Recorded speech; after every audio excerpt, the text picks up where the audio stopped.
Market का पंचनामा में आप सभी का स्वागत है। आपके साथ मैं हूं वरुण दुबे और फिर से एक अनडिसाइसिव मार्केट जो है आज भारतीय बाज़ारों में देखने मिला है। अब अनडिसाइसिव मैं क्यों कह रहा हूं, क्योंकि पिछले काफ़ी दिनों से आप देख रहे हैं नीचे 10,550 500 तक जाता है और ऊपर 10,800 के ऊपर निकल जाता है। और आज देखिए सुबह सुबह तो ऐसा लग रहा था, क्योंकि सुबह सुबह मार्केट उतार चढ़ाव के बीच में ट्रेड कर रहा था और एक समय ऐसा लग रहा था कि शायद मार्केट यहाँ से गिर जाएगा, शायद अपनी स्ट्रेंथ लूज़ करते हुए दिखाई दे रहा है। लेकिन देखिए सेकंड हाफ जैसे ही आया तो वो एक्सपायरी ड्रिवन मूव जो है वो मार्केट में देखने मिला और उसके चलते आपने देखा कि निचले स्तर से एक स्मार्ट रिकवरी जो है आज भारतीय बाज़ारों में देखने मिली है। और देखिए आप ग्लोबल मार्केट्स, ग्लोबल क्यूज काफ़ी कमज़ोर है। डाउ फ्यूचर भी हम जब बंद हो रहे तक करीब 200 पॉइंट के आसपास की गिरावट दिखा रहा है। इसके बावजूद हम करीब 121 पॉइंट ऊपर निफ्टी में बंद होते हैं। मिड कैप 80 पॉइंट ऊपर। सबसे बड़ा यू टर्न तो बैंक निफ्टी में देखने मिला, जो लाल निशान में कारोबार कर रहा था उसमें करीब 250 पॉइंट के आसपास की तेज़ी देखने मिली बंद होते होते। तो ये कहीं ना कहीं दिखा रहा है कि काफ़ी हद तक आज शॉर्ट कवरिंग का एक मूव जो है वो देखने मिला है और इसके लिए आपको भारतीय बाज़ारों में इस तरह की तेज़ी देखने मिली है। इसके अलावा फंडामेंटल्स तो देखिए मैं कहते जा रहा हूँ कि कभी लगातार खराब ही है तो फंडामेंटल्स तो कोई स्ट्रांग है नहीं। लिक्विडिटी भी हम कह सकते हैं क्योंकि ग्लोबल मार्केट देखिए किस तरह से गिरे हैं। कैट, टैक, फुटसी सब गिरे हुए हैं। निक्केई देखिए, कॉस्पी देखिए, हैंसेंग देखिए, जितने एशियन मार्केट्स हैं वहाँ आपको गिरावट देखने मिलेगी। हम अपनी चाल चल रहे हैं तो ये साफ साफ दिखाता है कि कहीं ना कहीं काफ़ी हद तक शॉर्ट कवरिंग देखने मिली है। और एक बात से पुख्ता हो जाते हैं, आप आज का एडवांस डिक्लाइन देखिए। एक एडवांस के सामने 1.3 शेयर्स डिक्लाइन होने वाले हैं, यानी कि एक के सामने सवा आप पकड़ लीजिए शेयर डिक्लाइन होने वाले हैं। ये एक बहुत बड़ा संकेत है कि अभी भी वीकनेस है। स्ट्रांग हम उतने नहीं है, मैं ये नहीं कह रहा कि टोटल वीकनेस है, लेकिन वो पिछले दिनों में कुछ जो ट्रेंड देखने मिला था प्रॉफिट बुकिंग का, मुझे लगता है कि शायद आपको कल फिर से वो एक बार देखने मिल सकता है। तो इसके लिए काफ़ी सतर्कता से आपको यहाँ ट्रेड करना है। इसके अलावा आपको याद होगा कि कल फ्राइडे है और हर फ्राइडे को पहले मैं बोलता हूँ कि आखिरी दिन है ट्रेडिंग का। सैटरडे संडे को क्या खबर आएगी पता नहीं, तो इसके लिए एक स्टॉप लॉस लेके चलिए। वैसे भी आपने देखा था पिछले फ्राइडे जो था वो 5 या 6 फ्राइडे के बाद पहला फ्राइडे ऐसा हुआ था कि कमज़ोरी देखने मिली थी, तो इसके लिए सतर्कता और बरतने की ज़रूरत है।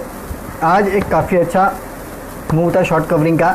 देखते हैं कल क्या होता है। लेवल्स अगर आप देखें तो ऊपर अब 10,800 के आसपास का लेवल जो है वो एक रेजिस्टेंस है, वो 10,811-12 याद होगा आपको, वो लेवल है। और वो क्रॉस होता है तो 850 के आसपास का लेवल है। तो ये दो रेजिस्टेंस लेवल है। नीचे की तरफ तो 550 का लेवल अभी भी इंटैक्ट है, तो वो काफ़ी दूर है इंटैक्ट। तो इसके लिए लेकिन दोस्तों, यदि आप लोग बाजार में ट्रेडिंग या निवेश करते हैं और अभी भी ब्रोकरेज के नाम पर अपनी हजारों रुपए बर्बाद कर रहे हैं तो अब बदलिए और देश के सबसे अच्छे, बड़े और सबसे भरोसेमंद ब्रोकर जिरोधा के साथ जुड़िए, जहां पर आपका ब्रोकरेज कुछ भी नहीं लगेगा। ब्रोकरेज लगेगा तो सिर्फ इंट्राडे ट्रेड में, वह भी सिर्फ 20 रुपये। तो दोस्तों, अकाउंट ओपनिंग की लिंक डिस्क्रिप्शन में है, जाइए और लिंक पर क्लिक करके जिरोधा में अपना अकाउंट ओपन कराएं। इमीडिएटली अगर आपको रखना है तो 650 के आसपास का लेवल का स्टॉप लॉस रख सकते हैं। तो ये ट्रेड फिलहाल ले सकते हैं आप, लेकिन लेट्स सी कि कल क्या होता है। जिस तरह का मूव पिछले कुछ दिनों में देखने मिला था तो ऐसा लगता नहीं है कि एक बहुत बड़ा अपस्विंग यहाँ से देखने मिलेगा। एटलीस्ट कल कम से कम फ्राइडे है, इसके लिए लिक्विडिटी कुछ भी कर सकती है, उसका कोई भरोसा नहीं। और हाँ, कोई भी दवाई का अगर कोई नाम सामने आ गया, जैसे कि काफ़ी सारी दवाइयों का नाम सामने आ रहा है कि कोविड के लिए काफ़ी सारी दवाई है जिसका इस्तेमाल हो सकता है, या फिर जो लास्ट लेवल ऑफ ट्रायल में है, तो ऐसा कुछ आ गया और ट्रम्प जी ने कुछ ट्वीट कर दिया तो दैट्स अ डिफरेंट केस। फिर तो काय के लेवल्स और काय का फिर तो फंडामेंटल स्टोरी बदल जाती है। लेकिन हाँ, इस तरीके से अगर आप ट्रेड करेंगे तो मेरे ख्याल से आपके ज़्यादा फ़ायदा होगा। और थोड़ा सा वेट एंड वॉच के मुँह पे रहिए, है ना। स्टॉप लॉसेस और टारगेट जो है वो काफ़ी सामने लगाना, काफ़ी बड़ा मूव लेने की कोशिश मत करना, क्योंकि किसी भी साइड कोई बड़ा मूव जो है वो अभी भी आ सकता है, ये आपको याद रखना है। चलिए सवाल जवाब का सिलसिला शुरू करते हैं। और यहाँ सन्नी सूद बंधन बैंक पे पूछा है कि बंधन बैंक पे क्या करना चाहिए। तो देखिए सन्नी जी, एक तो काफ़ी दिनों बाद ये आपको याद होगा पिछले कुछ दिनों में अच्छी खासी तेज़ी जो है काफ़ी सारे ये बंधन है, आरबीएल बैंक है, इनमें देखने मिली थी।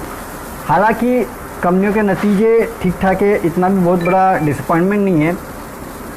लेकिन याद रखिए, बंधन हो या फिर ये जो स्मॉल फाइनेंस बैंक्स है ना, इनके बाकी चीज़ तो ठीक है, एक ही मुश्किल मुझे लगती है, एक दिक्कत लगती है, इनका माइक्रो फाइनेंस में अच्छा खासा एक्सपोजर है। अब इस कोविड के चलते माइक्रो फाइनेंस को कितना बड़ा धक्का लगने वाला है ना, ये मैं नहीं जानता, और शायद इसी को मार्केट कहीं ना कहीं फैक्टरिंग करने की कोशिश कर रहा है। तो अगर आपने ट्रेड नहीं लिया है तो मेरे लिए बंधन बैंक जो है कोई ख़ास मेरा फेवरेट में से तो है नहीं। तो शायद मैं आपको यहाँ लॉन्ग टर्म के लिए ख़रीदारी की सलाह तो दूंगा नहीं। अगर शॉर्ट टर्म के लिए आपको लेना है तो आप इस काउंटर को ले सकते हैं। वैसे भी अपने DMS के आसपास ही चल रहा है, 342 के आसपास ये काउंटर ट्रेड कर रहा है। 398 का इमीडिएट टारगेट के लिए आप ट्रेड कर सकते हैं इस काउंटर को, और यहाँ से 10-20 रुपये के आसपास का स्टॉप लॉस होगी। ये 320 का स्टॉप लॉस, 398 का टारगेट, लेकिन काफ़ी स्ट्रिक्टली ट्रेड करना है इस काउंटर को, याद रखना। मुझे माइक्रो फाइनेंस जो है ना उसका बहुत बड़ा टेंशन है इन कंपनीज़ का। इनका आसाम वासाम नॉर्थ ईस्ट में काफ़ी एक्सपोजर है, वही टेंशन है कब वो बॉम्ब फूटेगा पता नहीं। अगर ऐसा कुछ हुआ ना तो इन कंपनीज़ के लिए दिक्कत हो सकती है। ओके, अगला सवाल यहाँ पे गौरव कचरे का पूछ रहे हैं, BEL मंथली एक्सपायरी, BEL में क्या करना चाहिए? तो BEL देखिए 94 के आसपास ट्रेड कर रहा है। पिछले कुछ दिनों में ये काउंटर जो अपना मोमेंटम लूज़ करते दिखाई दिए हैं। पहले चला, उसके बाद धीरे धीरे थोड़ा बहुत लूज़ करते हुए काउंटर्स दिखाई दिया अपना मोमेंटम।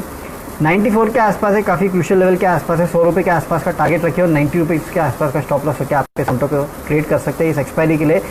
छोटा मैं इसके लिए दे रहा हूँ क्योंकि अभी नहीं पता कि मार्केट किस दिशा में जाएगा, इसके लिए इन काउंटर्स का कहना मुश्किल है। लेकिन इस तरह अगर आप ट्रेड लेते हैं तो शायद आपके लिए एक बेटर अपॉर्चुनिटी जो है वो बन सकती है, तो ये ट्रेड आपको लेना चाहिए। ओके, यहाँ पे और सवाल पूछे जा रहे हैं रमन पाल की तरफ से भारती इंफ्राटेल पे। ओके, देखिए अब भारती एयरटेल तो अच्छा काउंटर है, उसमें तो कोई प्रॉब्लम है नहीं, ये तो आप सभी जानते हैं। इंफ्राटेल अगर आप देखें तो इस काउंटर की अच्छी खासी धुलाई हो रही है। अब मेरे लिए तकलीफ एक है, अगर रिलायंस कहता है ना कि हम 2G कस्टमर्स को टारगेट करेंगे या किया जाएगा अगर 4G में, तो ये भारती एयरटेल, तो चलिए भारती एयरटेल तो अपने आप को डेवलप कर लेगा, अपने कस्टमर्स जो है उनको कन्वर्ट कर लेगा 4G में, लेकिन आइडिया वोडाफोन का क्या होगा? यहाँ एक प्रॉब्लम जो है वो क्रिएट हो सकती है। और मैं हमेशा यही कहता हूँ कि भाई इसके लिए आइडिया वोडाफोन से दूर रहिए, क्योंकि उनके पास वो स्केल नहीं है जो इस कंपटीशन को मीट कर सके। That's the biggest problem. और अगर इस तरीके से जियो स्टेटमेंट देता है कि हम 2G कस्टमर्स को टारगेट करेंगे और इन कंपनीज़ के यानी कि वोडाफोन और भारती के काफ़ी बड़े कस्टमर जो है more than 50% 2G 3G customers है, तो वो लूज़ करने का एक तकलीफ हो सकती है इन कंपनीज़ के ऊपर।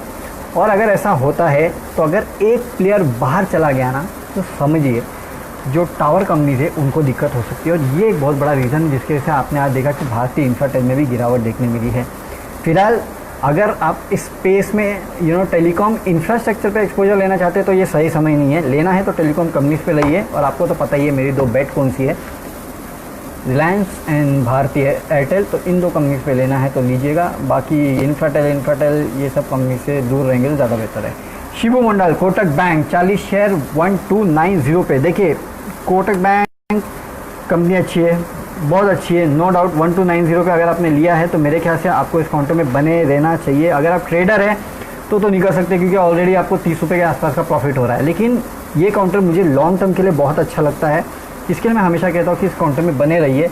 कम से कम 1500 के आसपास के लेवल की तो आपको वाउच करना चाहिए, क्योंकि मुझे लगता है वो लेवल जो है इस कंपनी में अच्छा खासा जल्दी आ सकता है। उसके बाद देखते हैं क्या होता है। लेकिन हाँ, पोर्टफोलियो लाइक स्टॉक है ये, आपने अच्छे लेवल पे भी लिया है, मुनाफा भी हो रहा है, तो बिन मतलब का इस काउंटर को बेचने का कोई मतलब नहीं है ना, तो इसके लिए रहने दीजिए इस काउंटर को अपने पोर्टफोलियो में, अच्छा है। राहुल निकाल जे पूछ रहे हैं SBI कार्ड्स। अरे आज SBI कार्ड्स बहुत अच्छा चला है सर, 715 के आसपास एक काउंटर पहुँचा है।